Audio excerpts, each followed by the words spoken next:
este día. Gracias a Dios. Muy bienvenidos sean todos y bienvenidos también a los que nos ven por internet en cualquier lugar, en cualquier hora que miras este mensaje.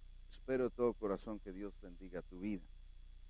Yo le puse por título al mensaje de hoy, el Dios de toda gracia. Y quiero que lo repita conmigo. ¿Cómo se llama? De toda gracia. Fíjese, la Biblia dice que Dios es Dios de toda gracia. No solamente de una poquita de gracia. No solamente de suficiente gracia. Pero la Biblia menciona que Dios es Dios de toda gracia. En la historia nosotros vemos desde Génesis que el pecado entró al mundo por un hombre, por una familia de Adán y Eva, y entró porque desobedecieron. Y hubiera sido tan fácil obedecer a Dios y vivir en todos estos siglos reflejando a Dios y con Dios ahí con la humanidad moviéndose y manifestándose, pero no fue así. No fue así. El hombre realmente por un acto egoísta falla, y nosotros sabemos eso, y fíjese lo que sucede. Dice, Dios le dijo, el día que de él comieres, de ese fruto que no debían de comer, el día que de él comieres, dice, ciertamente morirás. Y murió, aunque no murió físicamente ahí, murió varios cientos de años después, pero espiritualmente sí murió.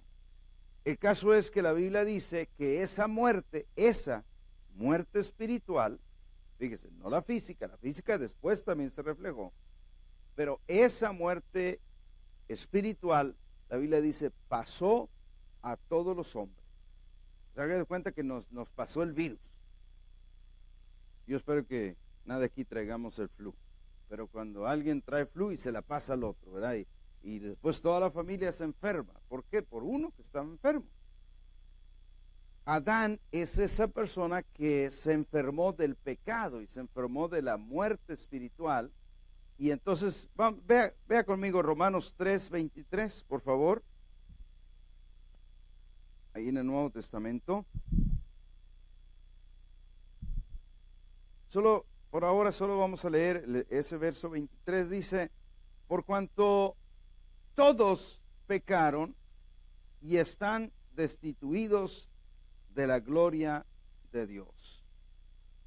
Quiero que piensen en eso. Esa muerte de Adán nos salpicó a todos.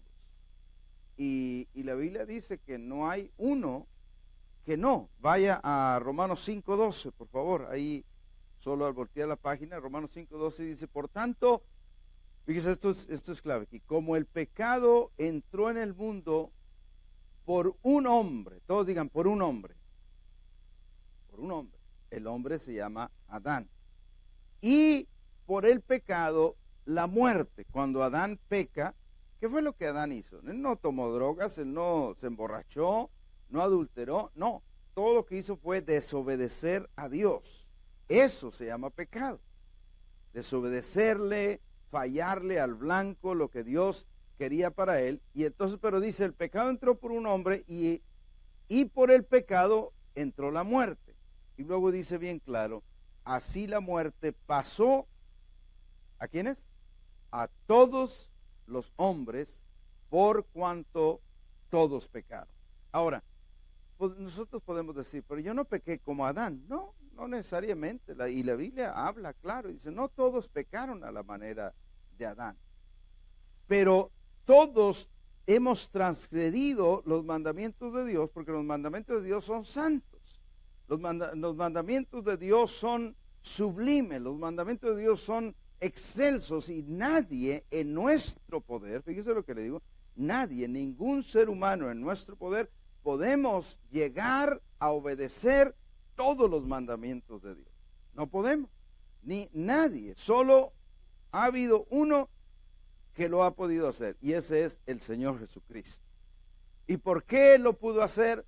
porque él nació en este mundo, aunque traía un cuerpo humano como nosotros, traía una naturaleza divina. ¿Me está siguiendo? Traía una naturaleza divina porque lo que pusieron en el vientre de María no fue semilla de hombre, sino fue semilla del Espíritu Santo. De manera que cuando nace Jesús en este mundo, nace pareciéndose a todos nosotros porque nació de una mujer, pero la esencia, el Espíritu, venía de una naturaleza divina. Entonces, cuando vive en este mundo, Él puede vencer toda circunstancia, Él puede vencer toda tentación y más aún, Él puede obedecer todo lo que Dios ordena que se deba obedecer. ¿Cuántos se alegran de oír eso? Él es nuestro Señor Jesucristo. Ahora, el mensaje de hoy te dije que se llama el Dios de toda gracia. Yo te quiero hablar de Abraham, porque Abraham es un ejemplo vivo de la pura gracia de Dios. Yo sé que ustedes en un tiempo o en otro han leído Génesis o han visto alguna historia bíblica y han oído hablar del patriarca Abraham, que después se llamó Abraham, pero en su nombre original no tenía la H y tenía una sola A y se llamaba Abraham. Génesis, vamos allá, Génesis 12, del 1 al 3, si me acompaña por favor.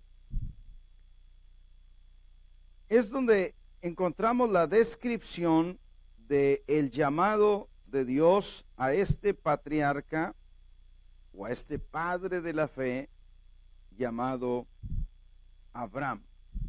Génesis 12 del 1 al 3 dice: pero Jehová había dicho a Abraham: vete de tu tierra y de tu parentela y de la casa de tu padre a la tierra que yo te mostraré. Y haré de ti una nación grande y te bendeciré y engrandeceré tu nombre y serás bendición. Y luego dice el verso 3, bendeciré a los que te bendijeren y a los que te maldijeren maldeciré, y serán benditas en ti todas las familias de la tierra.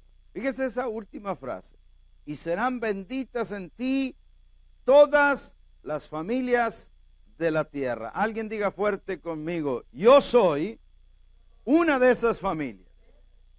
En la versión amplificada, ese mismo verso, Dios dice estas palabras: y por medio de ti voy a poder bendecir a todas las familias de la tierra. ¿Por qué Dios iba a poder bendecir a todas las familias de la tierra? Te voy a decir por qué. Porque Abraham tuvo fe y nosotros también tenemos fe. ¿Habrá alguien con fe aquí en esta mañana? Y como tenemos fe, Abraham se convierte entonces en nuestro padre espiritual en la fe, y como padre en la fe recibimos también las promesas y la bendición que Dios le dio a él. Pero leer este pasaje, ¿por qué te leí el pasaje de Abraham? Es clave, porque leerlo para nosotros es importante aquí, que estamos hablando de el Dios de toda gracia. No te olvides del tema que llevamos. Es importante porque Abraham, que es descrito acá, era hijo de un hombre llamado Taré. Y Taré era una persona que fabricaba ídolos.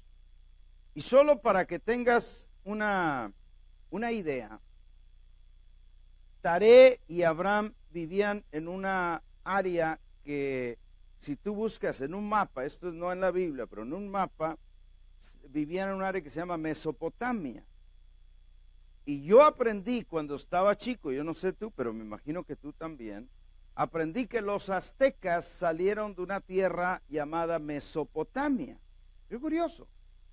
y que cruzaron allá por arriba y donde está congelado y luego que bajaron porque sus dioses, fíjese, a los aztecas, sus dioses les habían dicho, vete y donde veas un águila parada en un nopal devorando una serpiente, ahí vas a edificar la ciudad que yo te diga. ¿Han oído esta historia? No está en la Biblia, está en la historia. Esa es la historia del escudo de México, el águila parada en un nopal devorando una serpiente, y ahí era un lago, y ahí edificaron la ciudad. ¿Por qué? Porque sus dioses les dijeron, donde te lo halles, ahí edifícala. Y esa es la razón de todos o muchos de estos temblores en México, que fue edificada sobre un gran lago que rellenaron porque el dios de ellos les había dicho que ahí tenía que ser. Pero los aztecas tenían muchísimos dioses, Tlaloc y el no sé cuántos más, la serpiente emplumada y una bola de dioses. Le doy esa relación para que relacione Mesopotamia con el mismo lugar donde vivía Abraham. O sea, ellos eran adoradores de ídolos y fabricantes de ídolos. Abraham no era diferente. Abraham, en varias épocas del Antiguo Testamento, hubo periodos de gracia donde la gente vislumbró a Dios y funcionó en la gracia, pero Abraham hasta ese momento era un hombre común, era un pecador. Todos digan conmigo, era un pecador. Eso es lo que era. Era un idólatra. Era un hijo de un idólatra. Y no solo eso, Abraham estaba casado con Sara, una mujer de la misma cultura. Tenía las mismas ideas. Criado en la idolatría. Vaya conmigo a Josué, capítulo 24. Josué 24 es el último capítulo de Josué, en el famoso discurso que Josué le da al pueblo, pero no leemos ahora el verso 1, sino leemos el verso 2, y dice, y dijo Josué a todo el pueblo, así dice Jehová, Dios de Israel.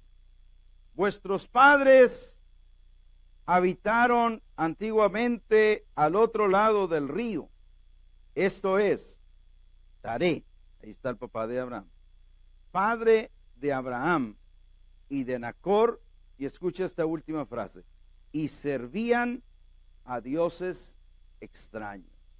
¿Qué es lo que hacían? Servían a dioses extraños. Esa era la vida de ellos.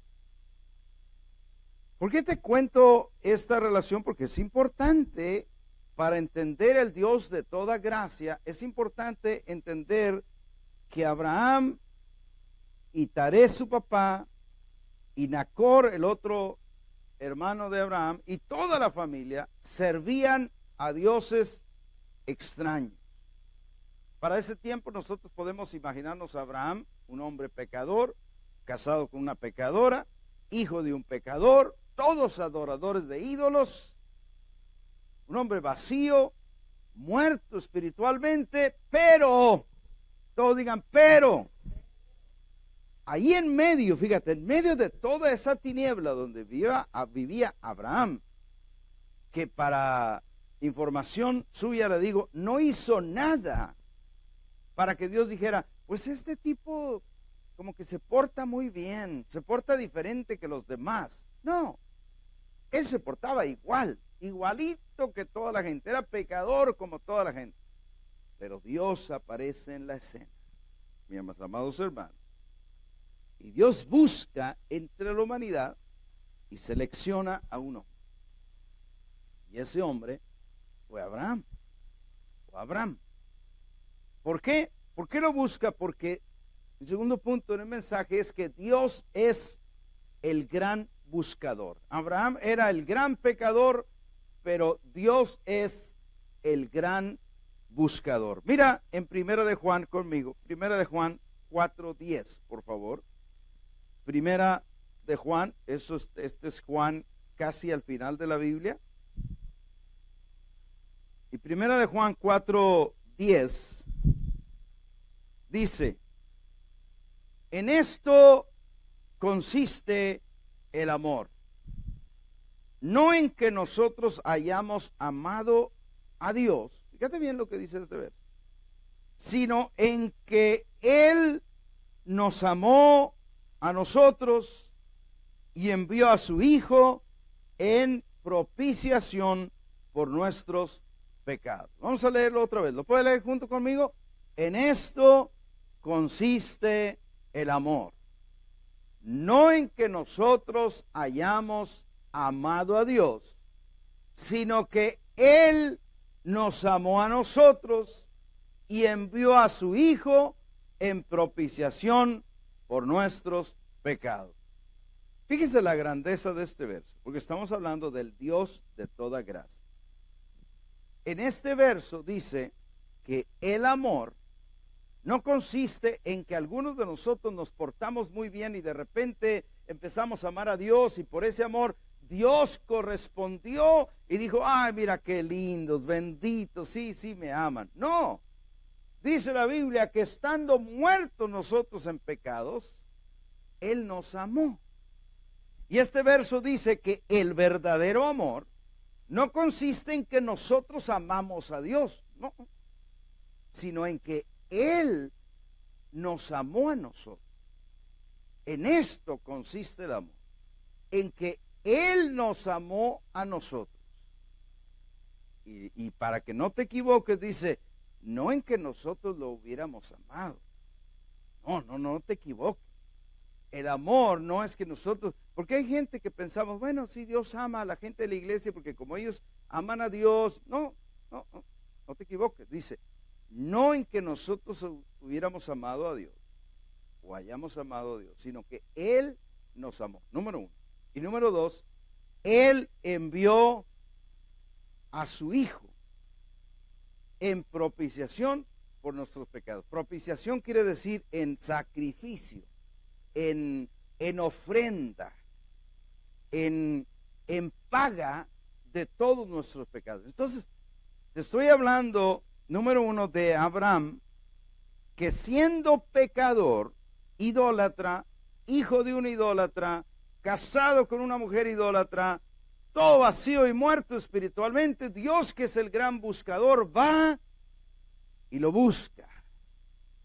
Igualito que ha ido a buscarnos a cada uno de nosotros, amados. Igualito que me buscó a mí. Yo no andaba amando a Dios y estoy seguro que muchos de los que estamos aquí no andábamos amando a Dios, pero Dios nos buscó. Gloria a Dios. Dios traspasó toda esa idolatría y toda esa muerte espiritual para llegar al hombre que quería llegar. Era Abraham. Y Dios traspasó lo que tuvo que traspasar en nosotros. Antagonismo, ¿se acuerda?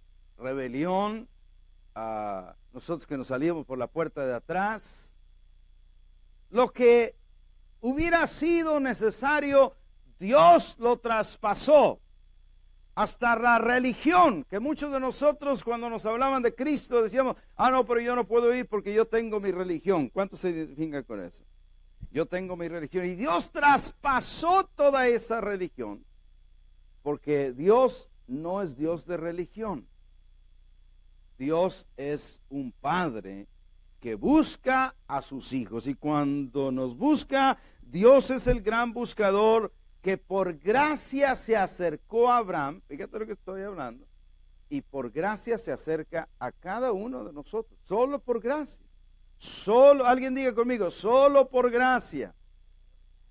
Solo por gracia quiere decir que yo no le agregué nada. Solo por gracia quiere decir que yo no trabajé para que Dios me amara a mí. Solo por gracia quiere decir que no había nada bueno, pero que el bueno, que es Dios y que es el gran buscador, sí me amó a mí y me buscó a mí y envió a su Hijo. Ahora, fíjese esto. Leímos en Génesis 12 que Dios le dijo a Abraham, Dios le dijo, salte de tu tierra y de tu parentela y de la casa de tu padre. ¿Por qué tenía que salir? Porque era un ambiente idólatra, porque era un ambiente que no era bueno para él, porque era un ambiente que era diferente a lo que ahora él le iba a enseñar. Y la Biblia dice que Abraham le creyó a Dios. Fíjate, todo lo que Abraham hizo, si hay una cosa que se le puede contar como algo que él hizo, fue que cuando oyó que Dios le habló y le mostró eso, pero fíjate lo que tenía que hacer. Abraham tenía como 75 años. Ahora, ya para esas fechas, ya muchos de nosotros, en vez de estar buscando nuevos horizontes, ¿qué decimos? Yo me quiero ya retirar aquí, ¿verdad? Yo ya quiero un lugar tranquilo. Nosotros, una vez cuando yo trabajaba en las remodelaciones, y nos encontramos un hombre fuerte, grande, fornido. Imagino yo que tenía como unos 58 años el hombre, y nos mandó a hablar al grupo de nosotros de remodelación, y dijo: es que yo compré este condominio y quiero arreglarlo, pero bien, porque ya aquí me voy a retirar, aquí me voy a quedar. 58 años que tenía el hombre fornidote, y ya estaba pensando hacer su nido ahí y no salirse de ahí. Imagínate ahora cuando Abraham tenía 75 años y Dios le dice: vete de tu tierra, vete de tu parentela, o sea, tíos, sobrinos, todos los que habitaban ahí, y vete de la casa de tu padre a la tierra que yo te voy a mostrar. Era empezar de nuevo. La Biblia dice que Abraham le creyó a Dios. Diga conmigo, le creyó a Dios. Eso fue todo lo que hizo. Pero cuando Abraham creyó, fíjate, porque aquí viene la clave del mensaje del Dios de toda gracia. Cuando Abraham le creyó a Dios, eso, la Biblia dice, eso le fue contado por justicia. Y para explicar esto, te tengo que dar otro ejemplo. Por ejemplo, cuando alguien llega tarde a una cita, o sea, estabas esperando y llegó 2 horas tarde. Entonces, qué bárbaro, qué inconsciente, ¿verdad? ¿Sí se identifica conmigo? ¿Alguien le ha tocado que alguien llega tarde y uno está ahí esperando y ya se enfrió la comida y todo, ¿verdad? Pero de pronto alguien justifica a esa persona y viene su hijo y no, pero no lo juzgue. Dice: es que se le poncharon 3 llantas. Ay, no, pues imagínate, pues, te estaba juzgando antes de saber la razón por la que llegaste tarde. O sea, y luego dice: y aparte es que también el motor se andaba calentando. Ay, y yo que te estaba juzgando. Total que el ayudarle justifican a la persona. ¿Sí me explico? De tal manera que hasta yo me acuerdo que en mi pueblo decía: no lo justifiques, ¿verdad? Porque estaban tratando de atenuar el mal y decir que en realidad no tenía ningún mal. Y entonces Abraham le creyó a Dios y Dios lo consideró una blanca palomita. Eso es lo que significa ser justificado. Desde ese momento digo: estás justificado. Y Abraham, yo me imagino que peló los ojos. ¿Justificado yo? Si no hice nada. No trabajé, no destruí ningún ídolo, no hice nada. Pero el creerle a Dios, fíjate, porque esto es clave aquí, porque nosotros hacemos lo mismo. El creerle a Dios lo justificó, y en la Biblia eso se llama justificación. Ahora te voy a explicar justificación bíblicamente. Significa es quedar sin falta delante de Dios, o quedar sin culpa delante de Dios. Pero recuerda, te expliqué al principio que el pecado entró por un hombre y el pecado salpicó a todos, ¿eh? Y la ley, todos nosotros nacimos con la ley por un lado. No matarás, no adulterarás, no eches mentiras, honra a tu padre y a tu madre. Y ninguno pudimos cumplir ninguno de esos mandamientos, porque todos éramos culpables de todos estos. Y de pronto aparece el gran buscador, Dios, y nos busca, y solo por creer en su Hijo Jesucristo nos dice, nos da un check mark ahí y nos dice, estás justificado. Y uno dice, pero yo no he cumplido la ley, tú estás justificado. Y uno abre los ojos y dice, ¿y cómo puedo quedar sin culpa delante de Dios si yo no he hecho nada? Eso fue exactamente lo que le pasó a Abraham. El último punto de mi mensaje, no solamente Abraham era el gran pecador, Dios es el gran buscador, pero este último punto dice, nuestro Dios es Dios de toda gracia. Y esa es la parte importante aquí. Nuestro Dios es el Dios de toda gracia. Quiero que lea conmigo en Primera de Pedro, capítulo 5, 10 y 11. Primera de Pedro 5, 10 y 11. Dice, mas el Dios de toda gracia, ahí está el texto, mas el Dios de toda gracia. Estoy hablando de toda la gracia que existe. Hay gente que dice, no hombre, pues te tocó suerte porque alcanzaste una poquita de gracia. Te tocó suerte porque con esa gracia que obtuviste, con esa te alcanzó. Pero acá dice que Dios es el Dios de toda gracia. Y dice que nos llamó, fíjate lo que dice, nos llamó a su gloria eterna en Jesucristo. ¿A dónde nos llamó Dios? A su gloria eterna. No creas que te llamó al último rincón del reino de Dios. Nos llamó a su gloria eterna en Jesucristo. Dice, después que hayáis padecido un poco de tiempo. Ni les pregunto cuántos han padecido. Yo sé que todos hemos padecido algo en esta vida.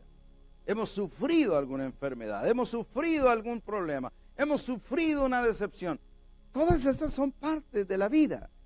Y ahí dice bien claro, después que hayáis padecido un poco de tiempo, nota, esta es la parte clave. Él mismo, él mismo, no dice que tú, no dice que yo, dice él mismo los perfeccione, afirme, fortalezca y establezca. Yo siento que Dios le está hablando a algún papá, alguna mamá en este día. Porque tal vez tú tienes un hijo, una hija, un ser querido, que tú dices, mi hijo está completamente perdido. Mi hija no hay cómo traerla al redil. Y aquí este verso dice, número 1, que el Dios de toda gracia es el que nos llama.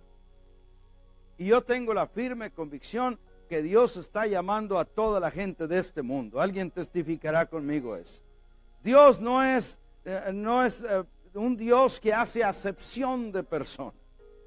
Él mandó a Cristo a morir por toda la gente del mundo.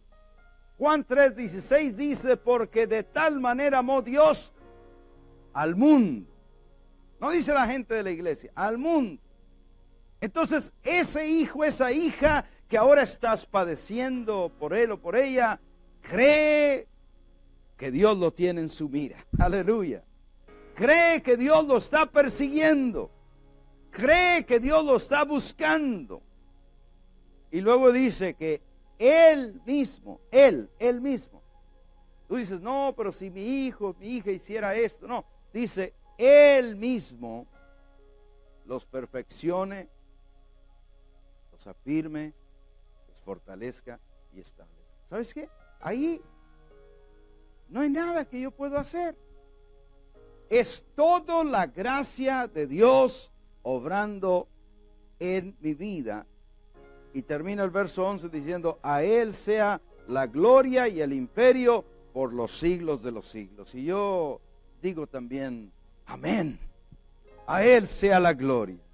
porque Él es el único que merece toda la gloria y toda la honra. Quiero concluir el mensaje trayéndote algunos de estos pensamientos que los considero muy importantes. Estamos hablando del Dios de toda gracia, el Dios de toda la gracia. Yo tengo por Padre al Dios de toda la gracia. Tú tienes por Padre al Dios que tiene toda la gracia para nosotros. Amén. Entonces, mira, déjame terminar con estos pensamientos. Número uno, la ley de Dios, siempre nos muestra el pecado. La ley siempre te va a decir, fallaste, ya mentiste, ya robaste, ya miraste con ojo malo. La ley siempre, pero la ley no es mala, porque la ley está puesta para eso, para mostrar el mal, para mostrar la falla, para mostrar que ninguno de nosotros podemos llegar al estándar que Dios busca por nuestros propios medios. La ley está puesta para eso. La ley siempre nos muestra el pecado. Pero escucha esto. Tú viniste a oír buenas nuevas. ¿Cuántos vinieron a oír buenas nuevas en esta mañana? Escucha la buena nueva. Su gracia siempre nos muestra quién puede darnos la libertad. Aleluya. La ley siempre te muestra el pecado, pero la gracia de Dios siempre te muestra quién puede darte la libertad. ¿Quién es ese que puede darnos la libertad? ¿Cómo se llama? Jesús. Dígalo fuerte. ¿Cómo se llama? Jesús. Ahora, otro de esos pensamientos para llevártelos y meditarlos durante la semana. La ley siempre muestra lo malo que somos. Fíjate, la ley siempre te va a mostrar, ya te enojaste, hasta hay esposos que cooperan con la ley o esposas, y vas a la iglesia, y fíjate, ya te enojaste, le ayudan a la ley. Porque la ley siempre muestra lo malo que somos. Pero escucha la buena nueva. Pero la gracia siempre muestra lo bueno que es Dios, no nosotros. ¿Entendiste? La ley muestra lo malo que somos, pero la gracia muestra lo bueno que es Dios perdonándote. Aleluya. Alguien se tuviera que alegrar. Si yo fuera usted, yo me alegrara en este día, porque la gracia de Dios me muestra lo bueno que es Dios. Porque constantemente yo me repito, pero es que soy malo. Pero la gracia dice, sí, pero Dios es bueno. Y Dios te ama. Y Dios envió a su Hijo por ti, para morir por todas tus faltas. Aleluya. Gloria a Dios. Y concluyo con esto. Tú y yo somos salvos solo por gracia. Fíjate lo que te acabo de decir. Solo por gracia. No es porque somos muy buenos. Cuando la persona que me hablaba a mí de Cristo y yo no le hacía caso, la esposa nos ha testificado que mi amigo decía, pero es que este compañero de trabajo es muy bueno. Que pareciera que él no tiene de qué arrepentirse. Y hasta me da pena como decirle que se convierta, porque pues yo ya lo veo casi convertido, pero no era cristiano. Pero no fue por esa bondad. No, esa es la cara que mostramos delante de la gente. A escondidas hay otra persona dentro de cada uno de nosotros que por muy buenos que seamos, siempre hay algo malo. Alguien puede decir amén. Siempre hay algo malo. Entonces no fue por lo bueno que yo haya sido. No. Fue solo la gracia de Dios. Porque creí. Entonces, cuando tú y yo creemos en Jesús, somos salvos, pero nunca se te olvide, solo por gracia. No es que yo leí la Biblia, es que yo hice, no, solo por gracia. ¿Cuánto creemos en Jesús? Somos salvos solo por gracia. Terminamos aquí en esta última escritura en Romanos 3, 21 al 24 que me saltó al ojo y me llamó la atención.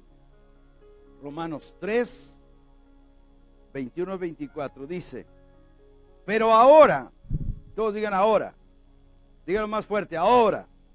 Ahora quiere decir desde el tiempo que Jesús vino hasta ahorita, en este tiempo. Ahora, que es el tiempo de la gracia, ahora dice, aparte de la ley, se ha manifestado la justicia de Dios. Y uno se queda, caray, acá estaba la ley. ¿Cuántos se acuerdan? La ley para mí era la maestra del 6º grado con la regla. ¿Cuántos tienen una imagen así? La regla para darte en las manos cuando estuvieras haciendo cualquier travesura y cualquier cosa para enderezarme.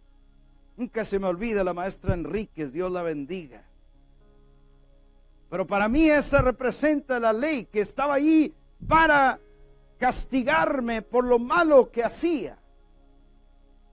Pero dice, aparte de la ley, se ha manifestado la justicia de Dios. La justicia de Dios quiere decir la forma de justificar a la gente, testificada por la ley y por los profetas. Verso 22, la justicia de Dios, fíjese acá, por medio de la fe en Jesucristo. ¿Cómo viene la justicia de Dios?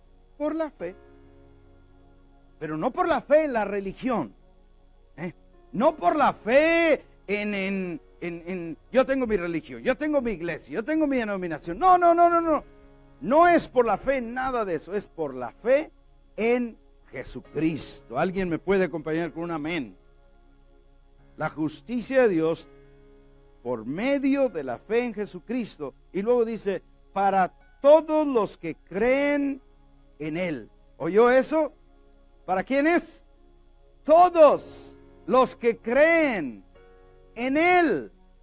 Y ahí cabe hasta el tío Canuto ese que tú piensas que nunca se debiera de recibir salvación. Ahí cabe. Si cree en Jesús, se le manifiesta la justicia de Dios. Pero dice, pero ha sido un diablo toda su vida. Pero en Cristo Dios le cambia la naturaleza. Aleluya.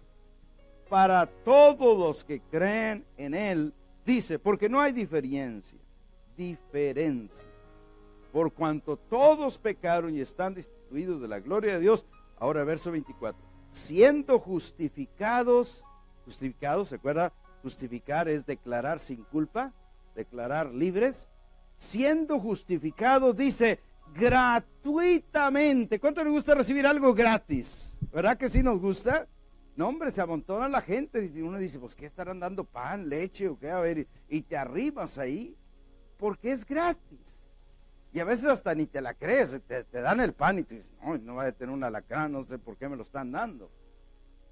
Y acá dice que la justificación viene gratuitamente. Escucha esa palabra. Gratuitamente quiere decir que no tenemos que hacer nada.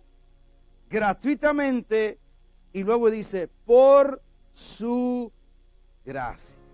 O sea, la razón que recibimos gratis es que es por su gracia. Pero no es que no costó nada. Nuestra salvación costó muy cara. Costó la sangre del Hijo de Dios en la cruz del Calvario. Solo que a nosotros Dios nos la pasa al costo de Él. Y dice, no tienes que pagar nada. Te la doy gratis. Dice, gratuitamente por su gracia. Y luego dice, mediante la redención que es en Cristo Jesús. Eso está tremendo.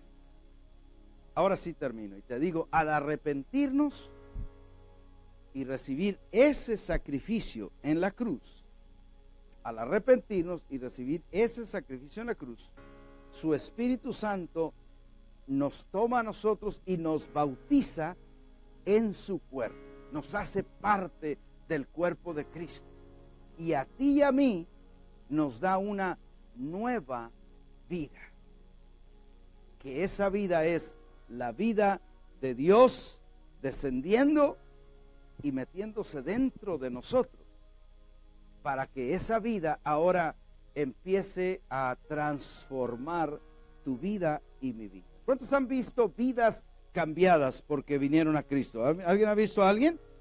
Es por ese proceso. Porque la vida de Dios viene a la persona y la vida de Dios desde adentro empieza a transformar. Y termino con este pensamiento. Su gracia nos da el poder para poder quitar de nuestra vida las cosas que no le agradan a Él. Porque muchos de nosotros a veces nos tardamos para entregarle nuestra vida a Cristo porque decimos, no, pues yo quisiera venir, pero la verdad es que a mí me gusta tal cosa. O yo quisiera venir a Cristo, pero yo hago esto y yo no creo que yo lo pueda dejar. Estoy hablando de gente que quizá ha fumado por los últimos 30, 40, 50 años, o ha tomado, o ha hecho esto o al otro. Dios ni te está preguntando eso. Dios no le preguntó a Abraham, ¿adoras ídolos, Abraham? Porque si adoras ídolos me voy a buscar otro. No, ya sabía que todos adoraban. Pero su gracia lo aceptó así como él era. Y su gracia lo transformó. Y yo te digo a ti en esta mañana, la gracia de Dios con el poder del Evangelio en nosotros nos da el poder para sacar de nosotros todas las cosas que no le agradan a Dios en su tiempo. ¿Me oyó? En su tiempo. Porque Dios a unos nos transforma más rápidos que a otros. Pero al final todo se traduce en transformación. Este último día del año tú y yo podemos estar pensando, ¿qué tanto más fui transformado en este 2017? Y eso tal vez dices, pues yo puedo ver un poquito, pero tienes un año entero delante de ti para dejar que Cristo trabaje en nosotros. ¿Cuántos dicen amén? Su gracia te da el poder para quitar todo lo que no le agrada a Dios. Y tú te vas a asombrar de ver que sí lo hacen. Gente que eran, por ejemplo, muy iracunda, enojón le dicen en Coahuila, y explota o explotaba, y de repente ya empieza a explotar menos, como un cohete mojado que quería explotar, pero de repente no explota. ¿Por qué? Parece un cohete mojado, porque la gracia de Dios está ahí. La gracia de Dios está transformándote. Yo te digo hoy, cree, recibe. Pídele a Jesús que venga a tu vida y disfruta la transformación que Él te ofrece a partir de este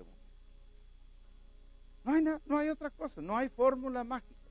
La fórmula mágica la tiene Dios para todo el que cree. Quiero que cierren sus ojos, por favor, mientras despido a la audiencia de internet. Toda persona que nos estás viendo, yo te bendigo ahí donde estás, y también a ti te digo, cree, recibe y disfruta esa transformación que Cristo te da, en el nombre de Jesús.